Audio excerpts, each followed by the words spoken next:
Chers amis de KTO, bonjour et bienvenue si vous nous rejoignez pour suivre en direct depuis la ville éternelle notre rendez-vous avec le Saint-Père pour l'audience générale. Il s'agit de la 39e audience de cette année, la 291e audience du pontificat de Benoît XVI, audience à laquelle participent environ 11 000 fidèles.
Le Saint-Père ouvre cette audience qu'il introduira par le signe de la croix et les salutations liturgiques.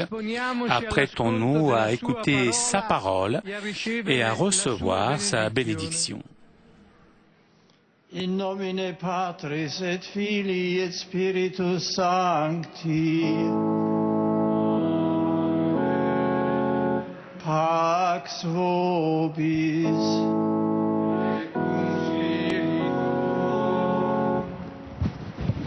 Lettura dal Salmo 110. Oracolo del Signore al mio Signore, siedi alla mia destra finché io ponga i tuoi nemici a sgabello dei tuoi piedi. Lo scettro del tuo potere stende il Signore da Sion, domina in mezzo ai tuoi nemici. Parola di Dio.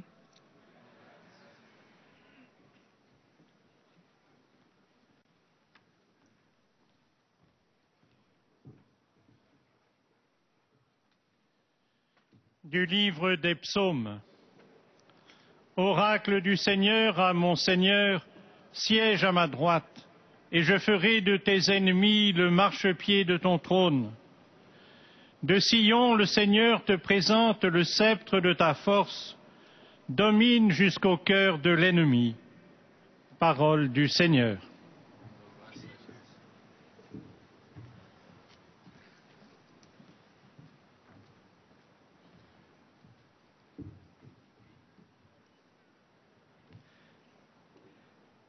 A reading from the book of Psalms. The Lord says to my Lord, sit at my right hand till I make your enemies your footstool. The Lord sends forth from Zion your mighty scepter. Rule in the midst of your foes. This is the word of the Lord.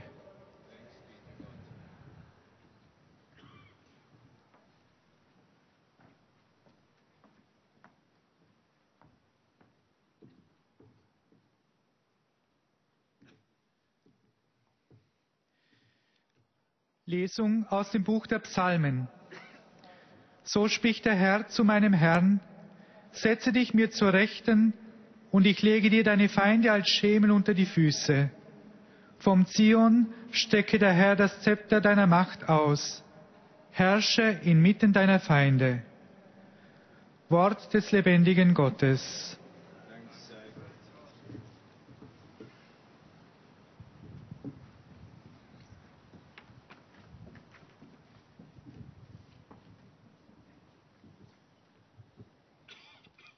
Lectura del Salmo 110. Oráculo del Señor a mi Señor. Siéntate a mi derecha, y haré de tus enemigos estrado de tus pies. Desde Sión extenderá el Señor el poder de tu cetro. Somete en la batalla a tus enemigos. Palabra de Dios.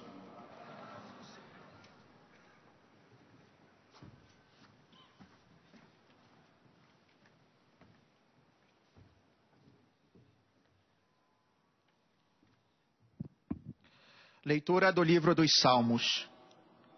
Palavra do Senhor ao meu Senhor: assenta-te ao lado meu direito, até que eu ponha os inimigos teus como escabelo por debaixo de teus pés. O Senhor estenderá desde Sião vosso cetro de poder, pois ele diz: domina com vigor teus inimigos. Palavra do Senhor.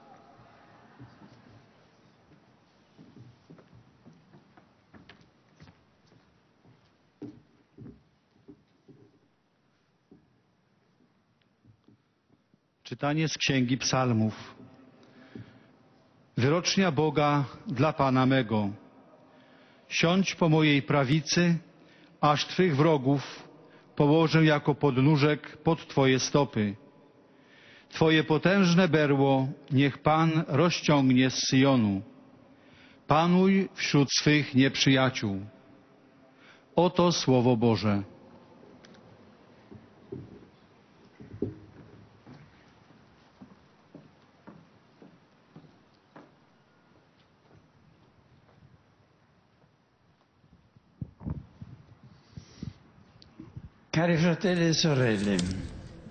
Je voudrais aujourd'hui terminer mes catéchèses sous la prière du psautier, méditant l'un des plus célèbres psaumes royaux, un psaume que Jésus lui-même a cité et que les auteurs du Nouveau Testament ont amplement repris et lu en référence au Messie, au Christ. Il s'agit du psaume 110 d'après la tradition juive et 109 d'après la tradition gréco-latine, un psaume aimé par l'Église ancienne et par les croyants de toutes les époques. Cette prière était peut-être au début reliée à l'intronisation d'un roi davidique. Toutefois, son sens va bien au-delà du fait historique, s'ouvrant à des dimensions plus amples et devenant ainsi célébration du Messie victorieux, glorifié à la droite du Père. Le psaume commence avec une déclaration solennelle. Psaume de David. Yahvé a dit à mon Seigneur, assieds-toi à ma droite jusqu'à ce que je fasse de tes ennemis l'escabeau de tes pieds. Dieu entronise le roi dans la gloire, le faisant asseoir à sa droite, un signe d'une très grande honneur et de privilège absolu. Le roi est admis de cette façon de participer au pouvoir divin dont il est médiateur auprès de son peuple. Ce pouvoir du roi se concrétise aussi dans la victoire sur ses adversaires qui sont placés à ses pieds de Dieu lui-même. La victoire sur les ennemis est du Seigneur. Mais le roi en est fait participant et son triomphe devient témoignage et signe du pouvoir divin. La glorification royale exprimée en ce début du psaume a été prise aussi par le Nouveau Testament comme une prophétie messianique. Donc, le verset est parmi les plus utilisés des auteurs du Nouveau Testament comme citation explicite comme allusion. Jésus lui-même a cité ce verset à propos du Messie. Pierre le reprend dans son discours. Pierre le reprend dans son discours à la Pentecôte, annonçant que la résurrection du Christ, il y a eu cette intronisation du roi, qui depuis maintenant, le Christ est à la droite du Père. Il participe à la Seigneurie. C'est le Christ, en effet, le Seigneur intronisé, le Fils de l'homme, assis à la droite de Dieu, qui vient sur les nuées du ciel, comme Jésus lui-même s'est défini pendant le procès devant le Sanhédrin. C'est lui le véritable roi qui, avec la résurrection, est rentré dans la gloire à la droite du Père. Il est supérieur aux anges, assis aux cieux au-dessus de toute puissance et avec chaque adversaire à ses pieds, jusqu'à ce que la dernière ennemi, la mort, soit vaincu par lui. Celui qui participe à ce pouvoir, ce n'est pas un successeur de David, mais c'est le Fils de Dieu qui a vaincu la mort et qui participe réellement à la gloire de Dieu. C'est notre roi qui nous donne aussi la vie éternelle. Entre le roi célébré par notre psaume et le Dieu existe une relation inséparable. Les deux gouvernent ensemble au point que le psalmiste peut affirmer que Dieu lui-même a donné la couronne du souverain, lui donnant la tâche de dominer ses adversaires, comme dit le verset 2. Le sceptre de ta puissance règne en maître au milieu de tes ennemis.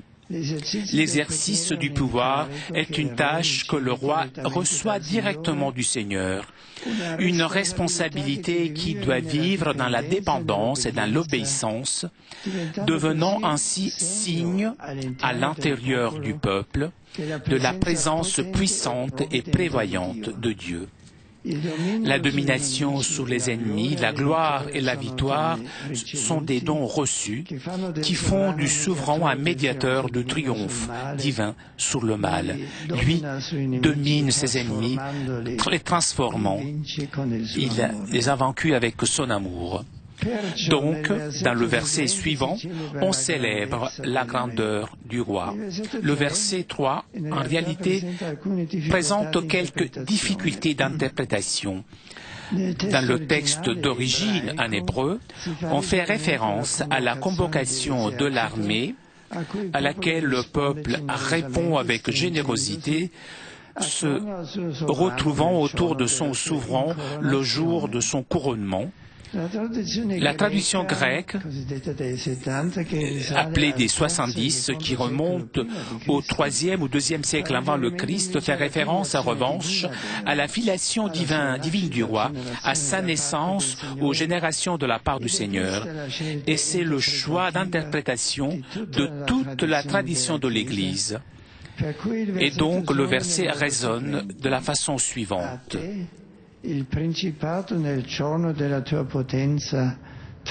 Ton peuple accourut à toi au jour où tu ressembles à ton armée, avec des ornements sacrés, du sang de l'horreur vient à toi la rosée de tes jeunes guerriers.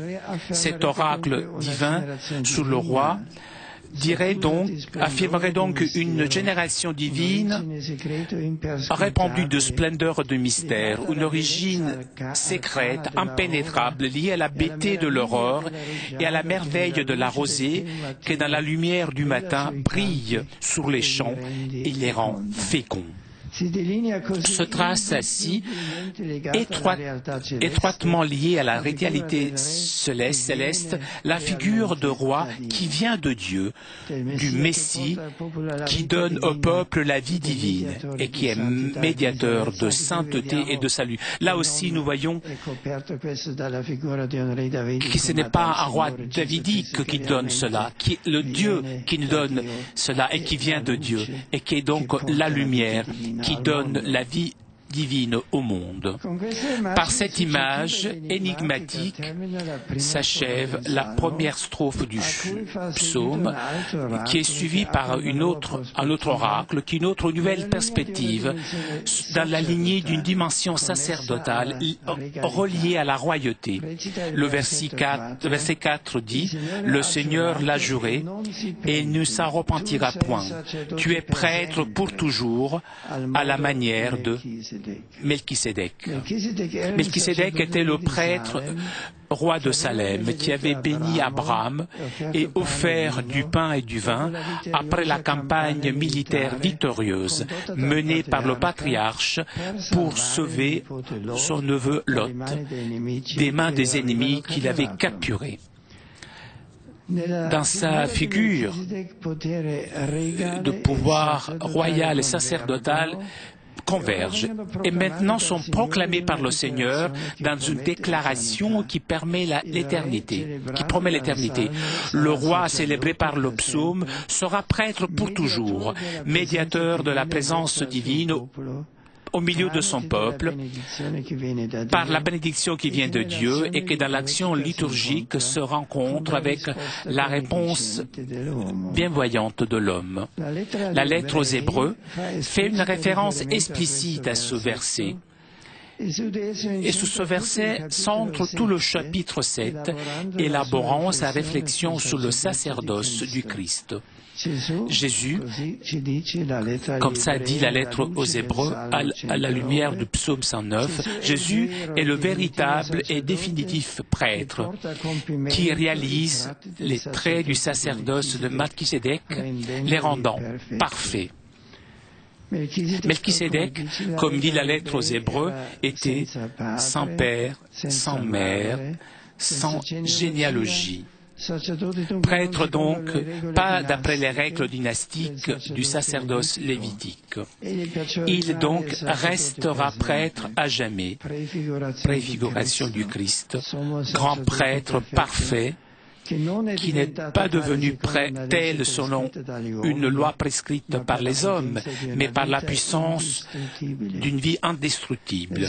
Dans le Seigneur, Jésus ressuscité est monté au ciel, où il est assis à la droite du Père, réalise la prophétie de notre psaume, et le sacerdoce de Melchisédek est réalisé, puisqu'il est rendu absolu et éternel, devenu une réalité qui ne connaît pas de fin. Et l'offre du pain et du vin, réalisée par Melchisédek à l'époque d'Abraham, trouve son accomplissement dans le geste eucharistique de Jésus, qui dans le pain et dans le vin s'offre lui-même. Et, vaincu la mort, il donne la vie à tous les croyants. Prêtre éternel, saint, innocent, sans tache. Lui, comme dit la lettre aux Hébreux, peut sauver parfaitement ceux qui, par lui, s'approchent à Dieu. Lui, en effet, est toujours vivant pour intercéder en leur faveur. Après cet oracle divin de le verset 4, avec son serment solennel, la scène du psaume change. Le poète, s'adressant directement au roi, proclame « Le Seigneur est à ta droite ». Si dans le verset 1, c'était le roi à être assis à la droite de Dieu, en signe de grand prestige et d'honneur, maintenant c'est le Seigneur qui se place à la droite du souverain pour le protéger avec le bouclier dans la bataille et pour le sauver de tout danger. Le roi est à l'abri, Dieu est son défenseur, et ensemble peuvent combattre et vaincre le mal.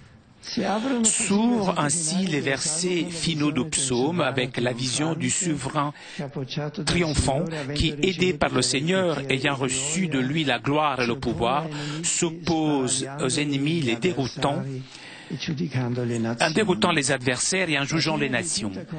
La scène est peinte avec des couleurs fortes pour signifier le drame du combat et la plénitude de la victoire royale.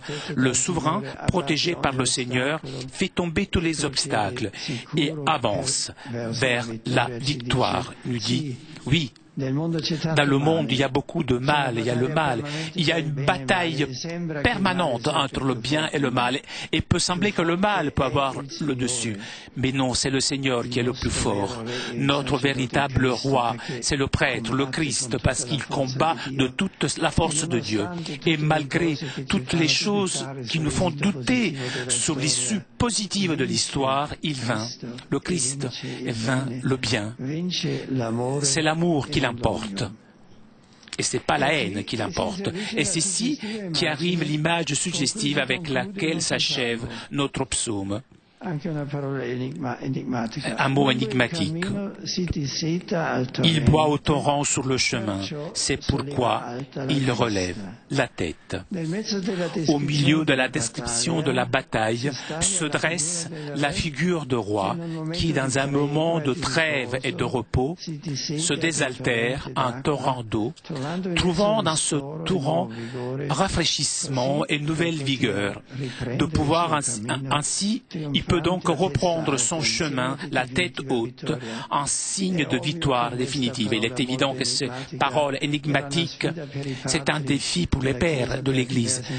Différentes interprétations, et donc, par exemple, Saint Augustin disait, ce torrent est l'être humain, l'humanité. Et le Christ a bu de cette et devenant homme, et donc, en rentrant dans l'humilité de l'être humain, il a relevé sa tête de ce corps mystique. Et notre tête, donc, est victoire définitive. Chers amis, en suivant l'interprétation du Nouveau Testament, la tradition de l'Église a une grande considération pour ce psaume. Il est l'un des textes messianiques les plus significatifs. Et de façon éminente, les pères ont fait une référence en clé christologique. Le ré chanté par le psalmiste est le Christ, le Messie, qui instaure le royaume de Dieu et qui vainc les puissances du monde. C'est le Verbe généré du Père avant toute autre créature, avant l'horreur. Le Fils incarné, mort et ressuscité est monté aux cieux. Le prêtre éternel, qui dans le mystère du pain et de vin, donne la rémission des péchés et la réconciliation avec Dieu. Le roi qui relève sa tête, triomphant sur la mort par sa résurrection.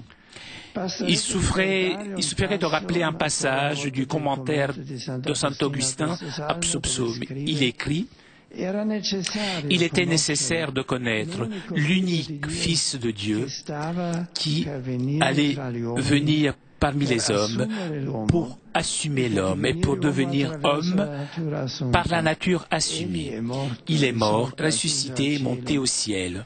Et il se serait assis à la droite du Père et il aurait réalisé parmi les nations ce qu'il avait promis. Tout cela donc devait être prophétisé, devait être préannoncé, devait être signalé comme destiné à arriver, puisque en arrivant à l'improviste, il ne fit pas peur, mais qu'il fut plutôt accepté avec foi, joie et attendu. Dans le domaine de ses promesses, rendre ce psaume qui prophétise d'un terme sûr et explicite notre Seigneur et Sauveur le Christ, que nous ne pouvons pas douter qu'en lui soit a réellement annoncé le Christ. Donc, c'est comme ça que disait Saint Augustin. L'événement pascal du Christ devient la réalité avec laquelle nous invite à regarder le psaume.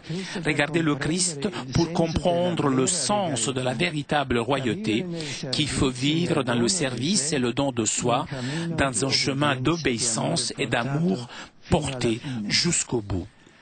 Prions avec ce psaume, nous demandons donc au Seigneur de pouvoir avancer nous aussi sur ces chemins à la suite du Christ, le roi, le Messie, prêt à monter avec lui sur la montagne de la croix pour arriver avec lui dans la gloire et le contempler assis à la droite du Père, roi victorieux et prêtre miséricordieux qui pardonne et salue et sauve tous les hommes. Et nous aussi, rendus par la grâce de Dieu race élue, sacerdoce royal, nation sainte, nous pourrons donc puiser avec joie aux sources du salut et proclamer à tout le monde les merveilles de celui qui nous a appelés des ténèbres à sa lumière merveilleuse. Chers amis, en ces dernières catéchèses, je voulus vous présenter quelques psaumes, des prières précieuses que nous trouvons dans la Bible et qui nous montrent les différentes situations de la vie, les différents états d'âme que nous pouvons avoir vers Dieu. Je voudrais donc renouveler à vous tous l'invitation à prier davantage avec les psaumes. Peut-être vous habituant à utiliser la liturgie des heures, les louanges du matin, les vêpres du soir, les complis avant de vous endormir. Notre rapport avec Dieu ne pourra qu'être enrichi dans le chemin quotidien vers lui et réalisé avec plus de joie et plus de confiance. Merci.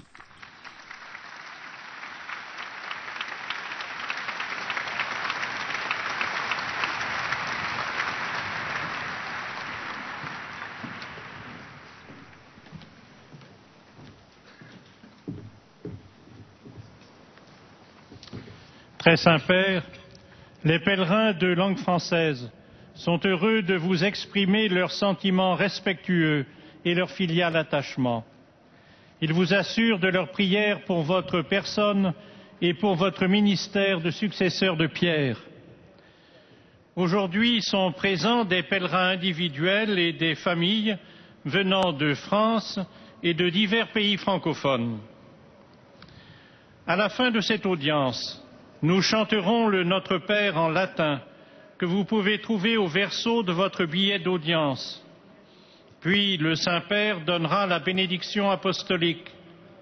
Il l'accorde aussi à toutes les personnes qui vous sont chères, spécialement aux enfants, aux malades, aux personnes qui sont dans l'épreuve. Il bénira également les chapelets et les autres objets de dévotion que vous avez apportés à cette intention.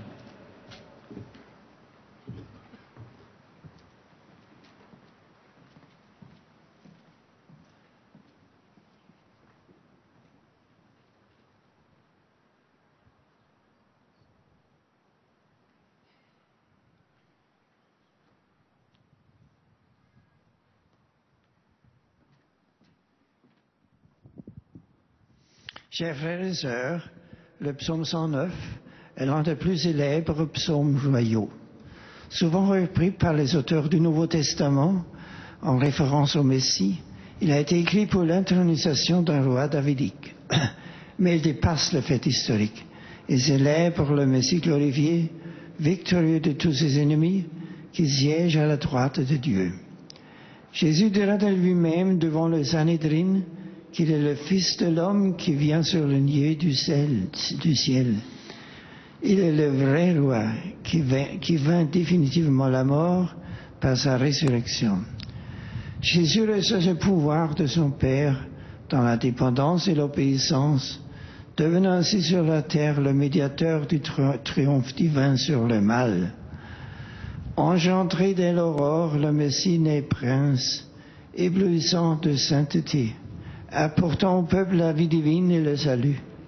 En Melchisédek, prêtre et roi de Salem, s'unit le pouvoir royal et sacerdotal que Jésus accomplira en le rendant parfait et éternel. Le Christ est le grand prêtre toujours vivant qui intercède en faveur de ceux qui s'approchent de Dieu. Il nous montre que la vraie royauté, c'est vivre dans le service et le don de soi, dans l'obéissance et l'amour jusqu'à la fin. Nous aussi, devenus par la grâce de Dieu, race élue, sacerdoce royal, nation sainte, nous pourrons atteindre dans la joie les sources du salut et proclamer au monde les merveilles de celui qui nous a appelés des ténèbres à son admirable lumière. Chers pèlerins francophones présents ce matin, je vous invite à prier davantage le psaume. Il reflète la situation concrète de notre vie et de notre relation à Dieu. Il nourrit notre prière et celle de l'Église dans la liturgie des heures, facilitant notre marche à la suite du Christ. Après-demain, je vais visiter le continent africain.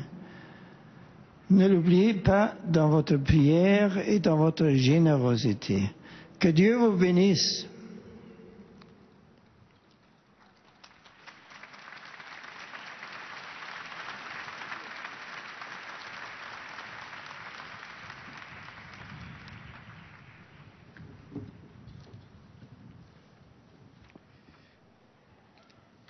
Most Holy Father, the English-speaking visitors and pilgrims are happy to have this occasion to express to you their sentiments of respect and esteem and to assure you of their prayers for your ministry as the successor of Peter. Among those present today are the following groups. From Great Britain, members of the Catholic Men's Society of Great Britain. From England, pilgrims from St. Dunstan's Parish, Kingheath, West Midlands. Students and staff from Keswick School, Cumbria. St. Joachim's Primary School, London. From Denmark, students and teachers from St. James Catholic School, Horsens. From Norway, students and faculty from Sør-Trøndelag University College, Trondheim.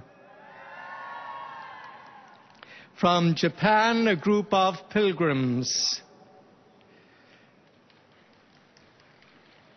From Canada, students and staff from Centennial High School, Saskatoon.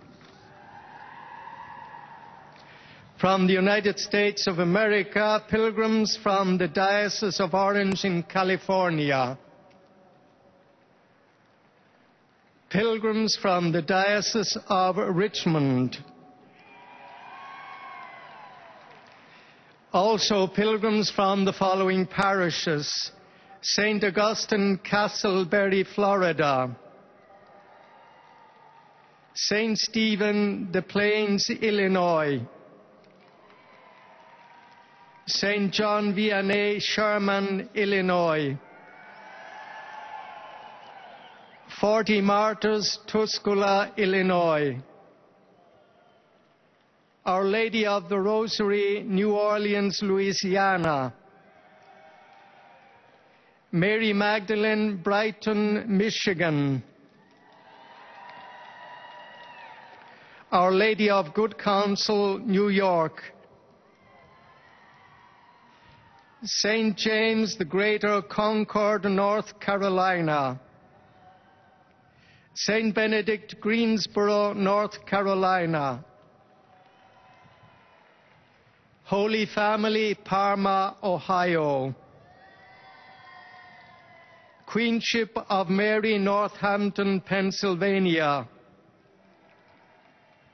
St. Francis of Assisi, Orange, Texas.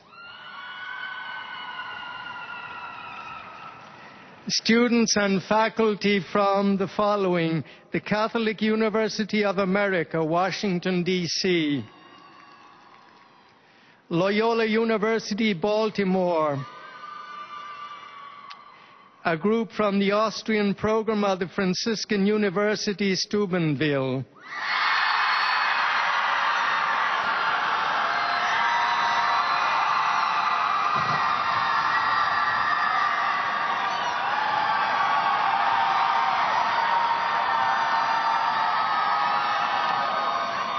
A group from Thomas More College, Merrimack, New Hampshire.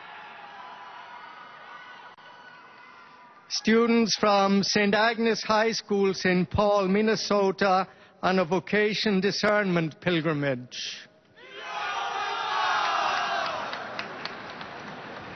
Members of the American Israel Public Affairs Committee. At the end of the audience, His Holiness will lead us in singing the Our Father in Latin. The words can be found on the back of your ticket. He will then impart his apostolic blessing, which he willingly extends to the members of your families at home. His Holiness also intends to bless any religious articles you may have brought for this purpose, and in a special way, his blessing goes to your children and to your loved ones who are sick.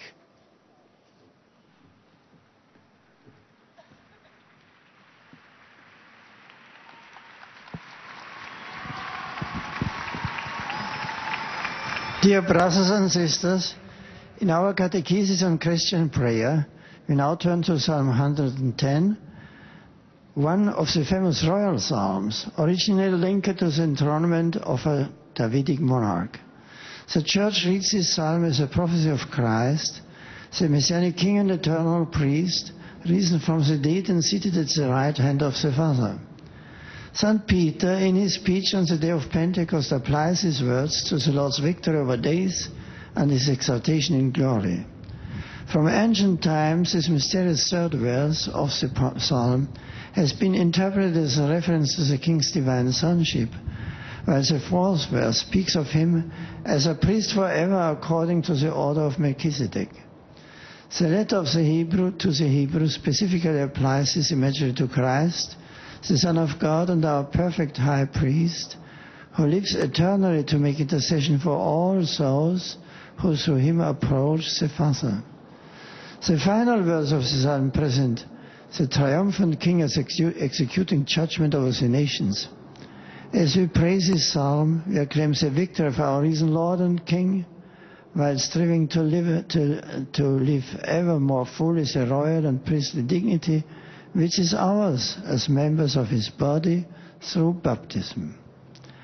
For cordial greetings and many student groups present at today's audience.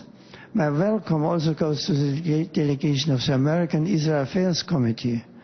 Upon all the English-speaking pilgrims present, especially those from Great Britain, Denmark, Norway, Japan, Canada, and the United States, I know God's blessings of joy and peace.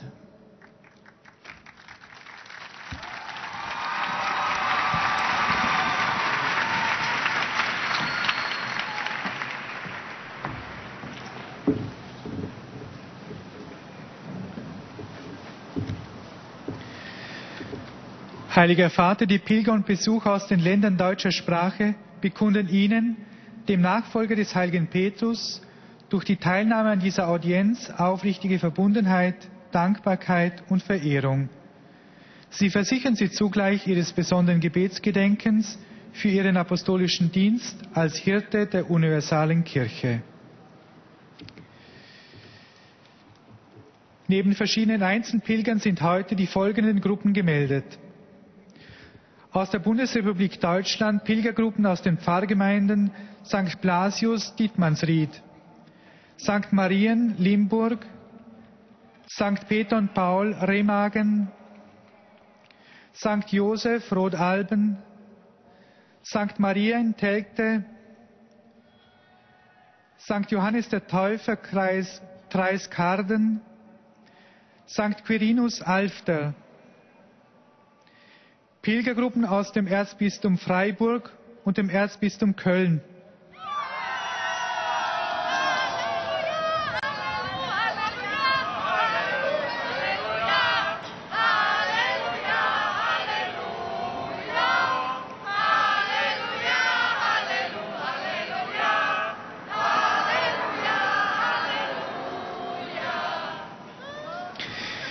Pilgergruppen aus Frauenneuharting, München und Umgebung, Rottweil, Kirchenchor der Pfarrei St. Michael, Münster, Lesereise Badische Zeitung, Studienreisegruppe Karlsruhe.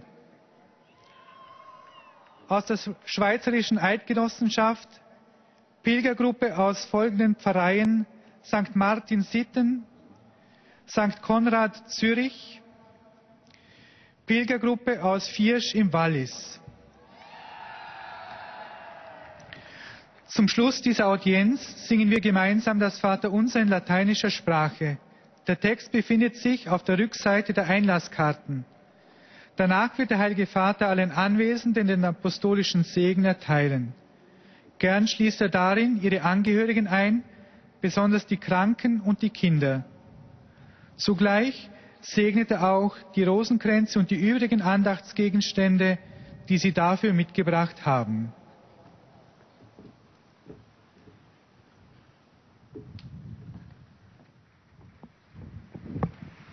Liebe Brüder und Schwestern, mit der Betrachtung des Psalm 110 oder an der Erzählung 109 möchte ich heute die Katechesen über das Psalmgebet schließen. Dieser Königspsalm wurde von der Kirche stets sehr geliebt. Die feierlichen Anfangsworte, so spricht der Herr zu meinem Herrn, setze dich mir zur Rechten und ich lege dir deine Feinde als Schemel unter die Füße, wurden schon im Neuen Testament als messianische Prophetie aufgefasst und auf Christus bezogen.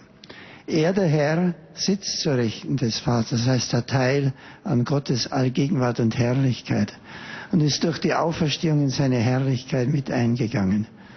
Durch ihn werden alle Feinde, das Böse, der Tod besiegt. Die griechische Übersetzung des Alten Testamentes, die Septuaginta, die im 3. bis 2. Jahrhundert vor Christus entstanden ist, fährt fort: Ich habe dich gezeugt, noch vor dem Morgenstern wie den Tau in der Frühe.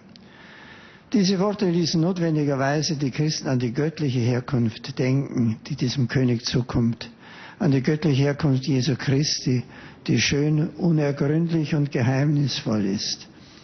Der König, von dem der Psalm redet, kommt von Gott. Er ist der Messias, der den Menschen das göttliche Leben bringt und Mittler von Heiligkeit und Erlösung ist.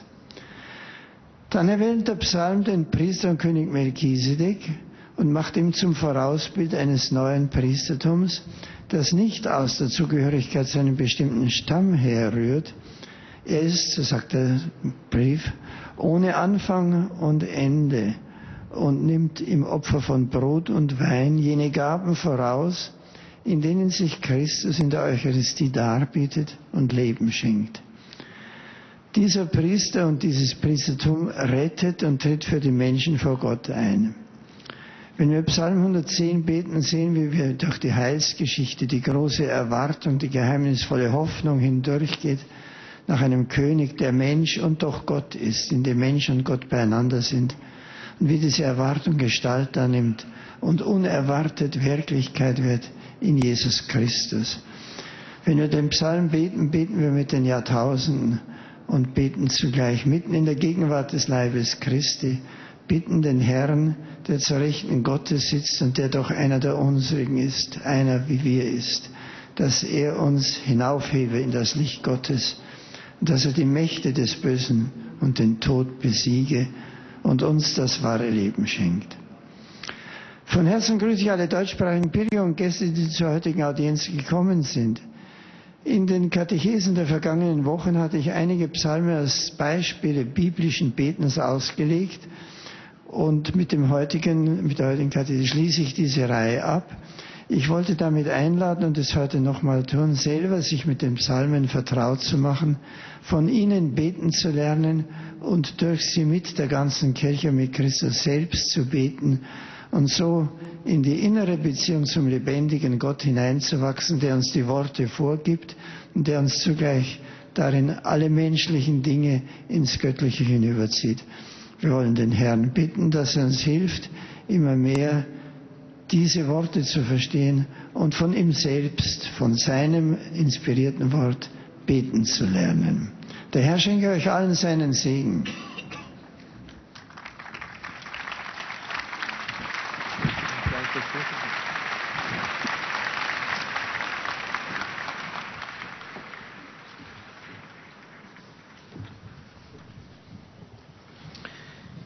Santo Padre, los visitantes y peregrinos de lengua española que participan en esta audiencia desean manifestarles sus sentimientos de filial afecto, que acompañan con sus oraciones por vuestras intenciones de pastor de toda la Iglesia. Además de pequeños grupos y familias venidos de España y de América Latina, están aquí presentes. De España, hijas de María Inmaculada. Del Salvador, grupo de peregrinos. Grupo de Peregrinos de México.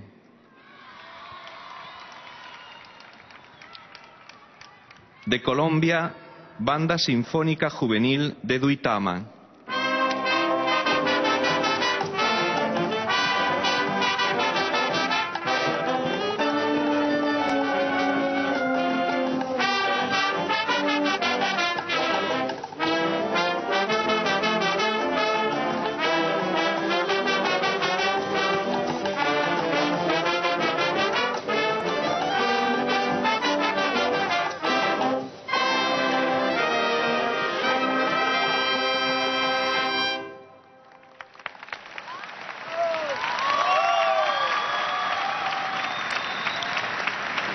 De Venezuela, acompañados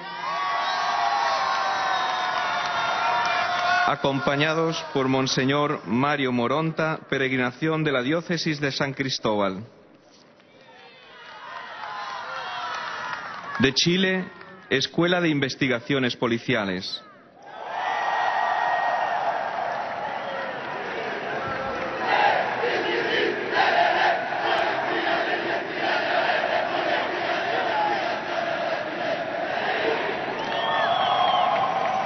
Parroquia de Nuestra Señora del Carmen de Lampa.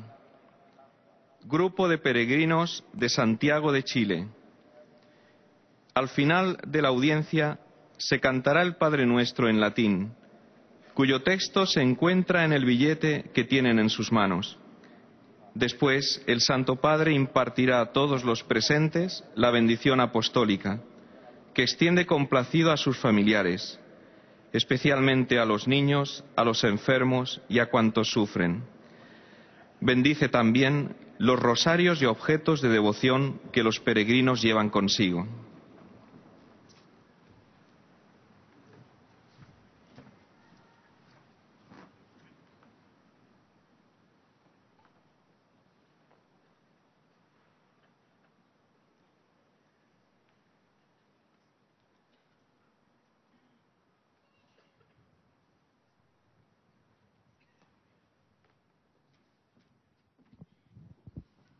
Queridos hermanos y hermanas, dedicamos la última catequesis sobre la oración del Salterio al Salmo 110, uno de los más famosos salmos sobre la realeza. La tradición de la Iglesia, siguiendo el uso y la interpretación que de él hizo el Nuevo Testamento, lo ha considerado siempre como uno de los textos mesiánicos más significativos. El Rey que canta el salmista es Cristo, el Mesías que instaura el reino de Dios y vence a las potencias del mundo. Él es el verdadero Rey que con su resurrección ha entrado en la gloria y está sentado a la derecha del Padre. Él es también el verdadero y definitivo sacerdote que lleva a su cumplimiento definitivo el sacerdocio de Melquisedec y que en el misterio del pan y del vino dona la remisión de los pecados y la reconciliación con Dios. Así este salmo nos invita a mirar a Cristo, su misterio pascual, para comprender el sentido de la verdadera realeza, vivida en el servicio, en el don de sí. Rezando con este salmo pedimos al Señor que nos ayude a caminar siguiendo a Cristo, el Rey Mesías, dispuestos a subir con Él al monte de la cruz para llegar con Él a la gloria. Saludo cordialmente a los peregrinos de lengua española, en particular a los fieles de la diócesis de San Cristóbal, Venezuela, acompañados por su obispo, Monseñor Mario Moronta, a las religiosas hijas de María Inmaculada, así como a los grupos provenientes de España, México, Chile, Colombia, El Salvador y otros países latinoamericanos. Invito a todos a enriquecer vuestra relación con Dios, con el rezo piadoso de los salmos, especialmente en la liturgia de las horas. Muchas gracias por vuestra visita.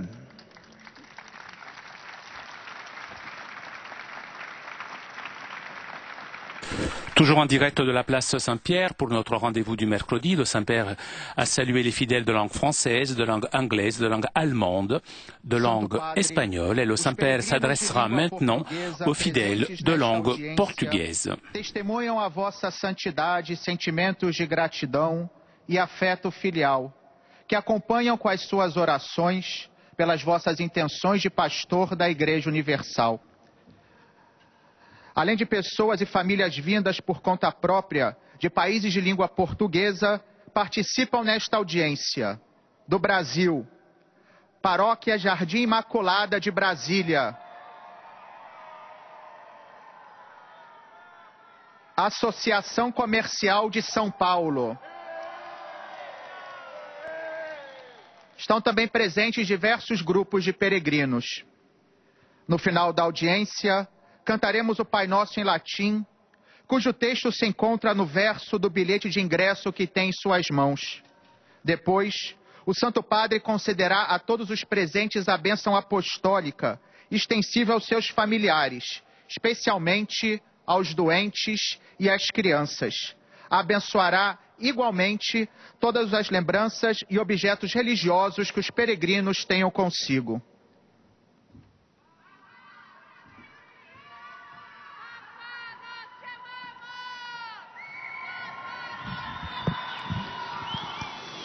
Queridos irmãos e irmãs, hoje concluímos as nossas catequeses sobre a oração do Saltério, meditando o Salmo 110.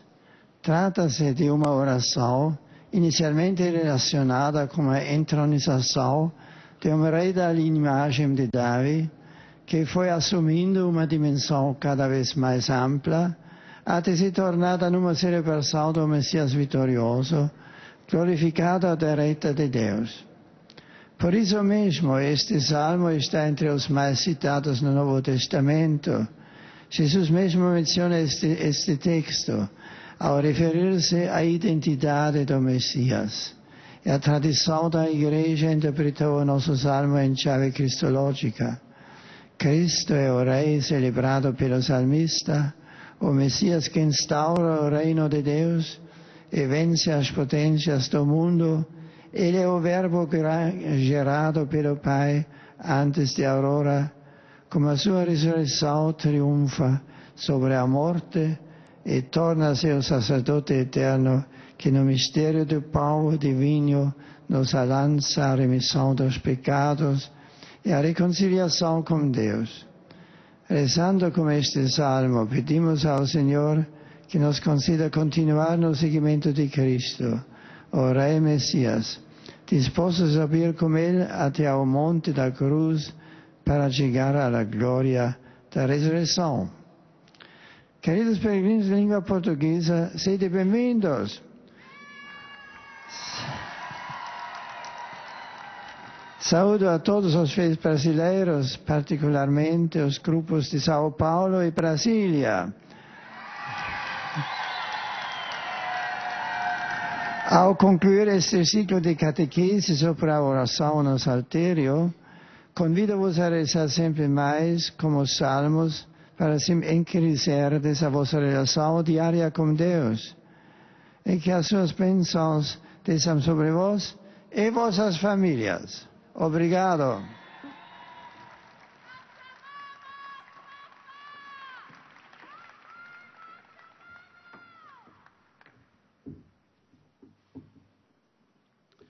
Ojcze Święty, pielgrzymi z Polski... Nous arrivons maintenant aux salutations des fidèles polonais.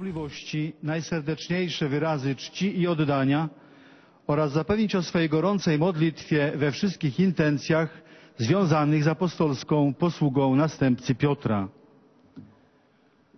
Pośród pielgrzymów są dzisiaj obecni Jego Ekscelencja ksiądz biskup Janusz Stepnowski, nowo mianowany biskup łomżyński, kolegium rektorów reprezentujących środowiska uniwersyteckie i akademickie Wrocławia, Opola, Częstochowy i Zielonej Góry, którzy dzisiaj wręczają Ojcu Świętemu szczególne wyróżnienie naukowe laur akademicki. są pielgrzymi z parafii Wniebowzięcia Najświętszej Maryi Panny z Bielawy w diecezji świdnickiej. Jest grupa młodzieży głuchoniemej wraz z opiekunami z diecezji kieleckiej. Związek Zawodowy Solidarność Polskich Linii Lotniczych LOT. Są także pielgrzymi indywidualni z kraju i z zagranicy. Na zakończenie audiencji zaśpiewamy wspólnie modlitwę Ojcze Nasz po łacinie. Jej tekst znajduje się na odwrocie karty wstępu na audiencję. Następnie Ojciec Święty udzieli wszystkim tu obecnym swego apostolskiego błogosławieństwa, obejmując nim również ich rodziny, dzieci chorych i cierpiących. Pobłogosławi także różańce oraz dewocjonalia, jakie pielgrzymi przynieśli ze sobą. Bracia i siostry, w dzisiejszej katechezie Ojciec Święty przybliżył nam treść Psalmu 110, jednej z najbardziej znanych modlitw Starego Testamentu. Jest to psalm królewski o charakterze mesjańskim. Był przypomniany przez Chrystusa i redaktorów Nowego Testamentu w opisach osoby Mesjasza. Warto przypomnieć zawarte w tej modlitwie idee mesjańskie. Wprowadza w nie sceneria intronizacji króla, ukazana w psalmie w jej transcendentnym wymiarze. Oto Bóg zaprasza szczególnego władcę do objęcia tronu. Nadaje mu przywilej zasiadania po swojej prawicy i współrządzenia. Ich wzajemną relację rodzi duch posłuszeństwa, będący fundamentem chwały i zwycięstwa nad złem. Pochodzenie króla, jego zrodzenie i naturę zasłania niewymowna głębia Bożej tajemnicy. W analogii do Melchizedeka, kapłana z czasów Abrahama, składającego w ofierze chleb i wino, jest on kapłanem na wieki. Jako król będzie sędzią narodów, wyrokującym w mocy i chwale. Nowy Testament i tradycja Kościoła odnoszą wspomniane idee psalmu do osoby Syna Bożego, Chrystusa, zasiadającego po prawicy Ojca. Jest on Mesjaszem głoszącym zbawienie, który buduje Królestwo Boże, zwycięża potęgę zła. Jest Słowem zrodzonym przez Ojca przed wszelkim stworzeniem. Jako wcielony Syn Boży przychodzi na ziemię, jest posłuszny Ojcu aż do śmierci. Jako zmartwychwstały wieczny kapłan pozostaje z nami w misterium chleba i wina, odpuszcza grzechy, jednoczy człowieka z Bogiem, odnosi tryumf nad śmiercią. Jako król i sędzia czasów ostatecznych przyjdzie w chwale sądzić żywych i umarłych.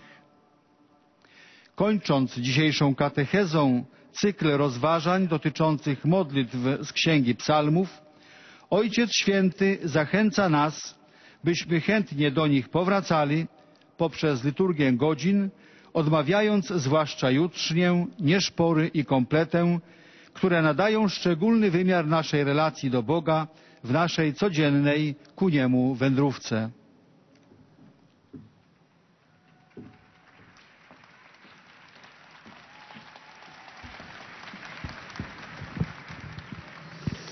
Witam serdecznie pielgrzymów polskich. Szczególnie pozdrawiam kolegium rektorów uczelni Wrocławia, Opola, Częstochowy. Le Saint-Père salue les fidèles polonais. Przez to gremium honorowi Laura Akademicki. W tym wyróżnieniu dostrzegam wyraz uznania dla Kościoła za promocję edukacji i kultury. Ich magnificencjom, rektorom uczelni, ich wspólnotom akademickim, wam wszystkim tu obecnym i waszym bliskim serca błogosławień.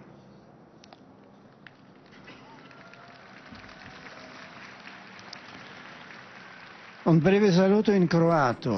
Le Saint-Père s'adresse maintenant aux fidèles croates.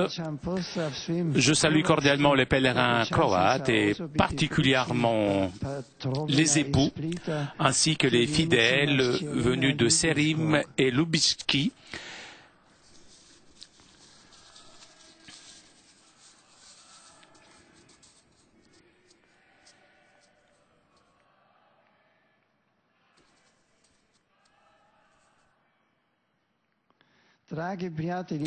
Chers amis, Jésus aime la famille. L'Église a besoin des familles.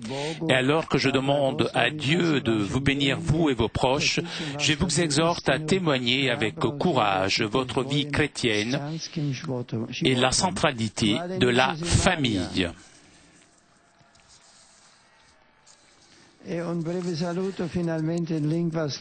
Des salutations en slovaque.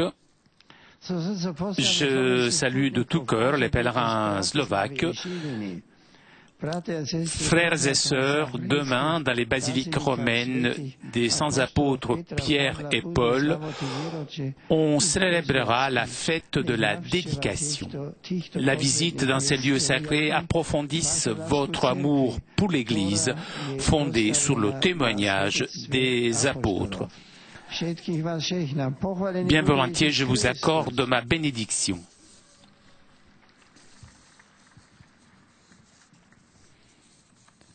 Et nous arrivons maintenant aux salutations des fidèles italiens. Beatissimo Padre, i pellegrini di lingua italiana presenti a questa udienza vi offrono l'espressione della loro sincera devozione e filiale gratitudine. L'accompagnano con fervide preghiere al Signore per tutte le intenzioni del vostro universale ministero apostolico. Sono presenti da diversi paesi i partecipanti al capitolo generale delle Suore Oblate del Divino Amore, missionari salesiani. Et l'on salue les missionnaires salésiens et le pèlerinage de l'archidiocèse de Perugia, magnifique ville qui se trouve au centre de l'Italie, à l'Italie du centre.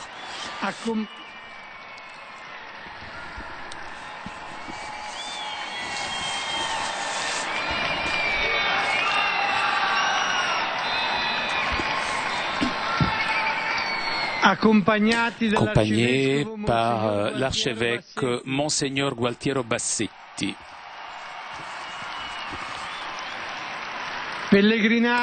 Ainsi que, et on salue aussi le pèlerinage du diocèse de Macerata, Tolentino, Recanati, Cicoli, Treia,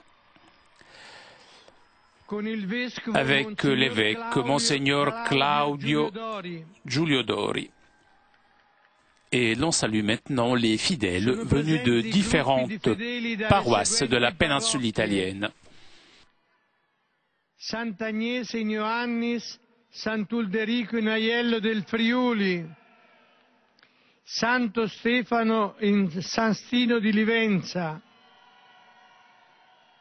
San Tommaso Apostolo in Albignasego, San Vicinio in Sacramora di Viserba di Rimini, Madonna delle Grazie in Montottone, Santi Pietro e Paolo in Arce, Sant'Andrea in Bisceglie, Maria Santissima Annunziata in Scanzano Ionico,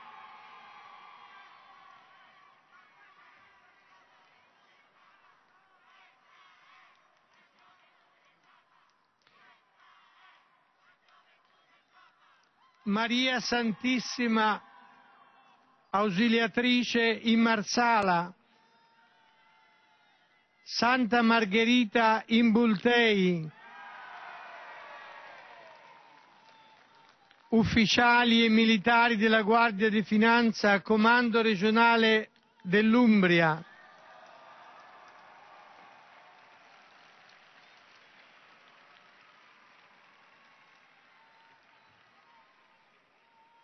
Associazione Casa Chiara di Bastia Umbra, Associazione Gens Nova, Associazione Commerciale di San Paolo del Brasile, Associazione Speranza di Porto Sant'Elpidio, Accademia Culturale Europea di Roma, Circolo didattico di Cagliazzo, gruppi di fedeli da Rosolina e Anguillara Sabazia. Sono presenti anche, come di consueto, coppie di sposi novelli. A conclusione di questo incontro, Et le rappelle aussi aux fidèles de langue italienne qu'à la fin de cette rencontre, le chantera le Notre Père en latin. À la fin du chant, le Saint-Père accordera à tous les fidèles présents sa bénédiction apostolique, bénédiction que le Saint-Père adresse tout particulièrement aux enfants, aux malades et à tous ceux qui souffrent. Le Saint-Père bénira aussi les chapelets et les objets de dévotion que les fidèles auront apportés avec eux.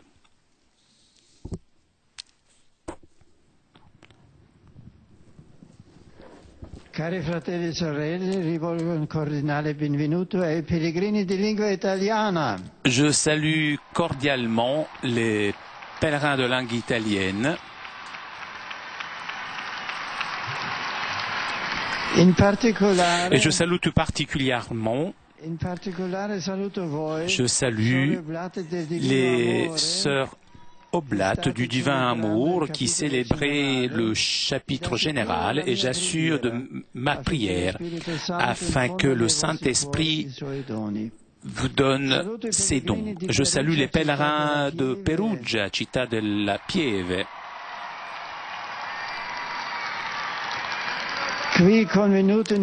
Venus ici très nombreux avec leur archevêque, Monseigneur Gualtiero Bassetti. Chers amis, je vous encourage à renforcer votre adhésion à l'Évangile pour être toujours disponible et prêt à réaliser la volonté du Seigneur, devenant dans tous les milieux des instruments de son amour miséricordieux. Je salue aussi les fidèles du diocèse de Macerata, Tolentino, Recanati, Cingoli, Treia.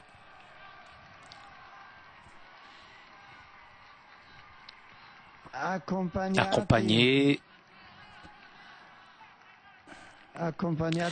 de votre pasteur, Monseigneur Claudio Giulio Dori.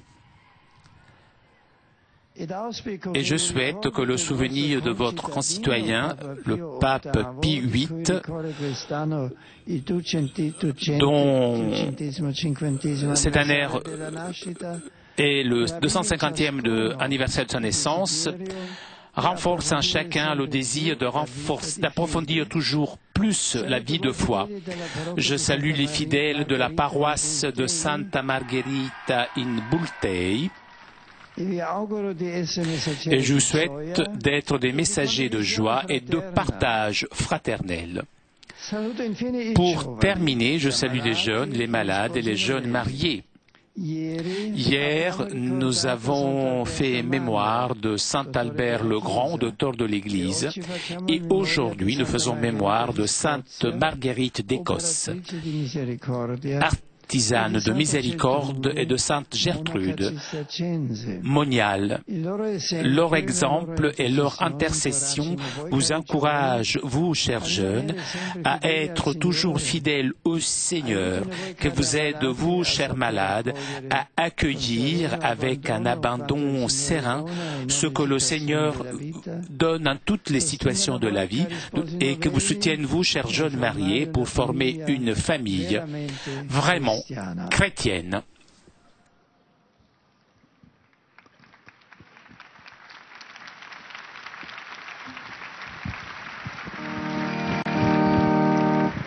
Pater noster, qui es in celis, sanctificetur nomen tuum, adveniat regnum tuum, fiat voluntas tua, sicut in cielo et in terra. Pane nostrum quotidianum da nobis hodie, et dimite nobis debita nostra, sicut et nos dimitimus debitoribus nostris, et et ne nos inducas in tentazione, sed libera nos a malo. Sit nomen Domini benedictum, Ex hoc nunc et usque in saeculum, adiutorium nostrum in nomine Domini, qui feci celum et terra, benedicat vos omnipotens Deus, Pater et Filius et Spiritus Sanctus. Amen. Chers amis, nous arrivons à la conclusion de notre liaison avec Rome. Je vous rappelle qu'à partir de vendredi prochain, vous pourrez suivre sur votre chaîne préférée le voyage du Saint-Père au Bénin. Je vous souhaite une très bonne semaine et avant de vous quitter, je voudrais remercier CTV Télépatch pour ces images ainsi que toute l'équipe technique de KTO. Encore merci de votre fidélité, très bonne semaine et à très bientôt sur KTO.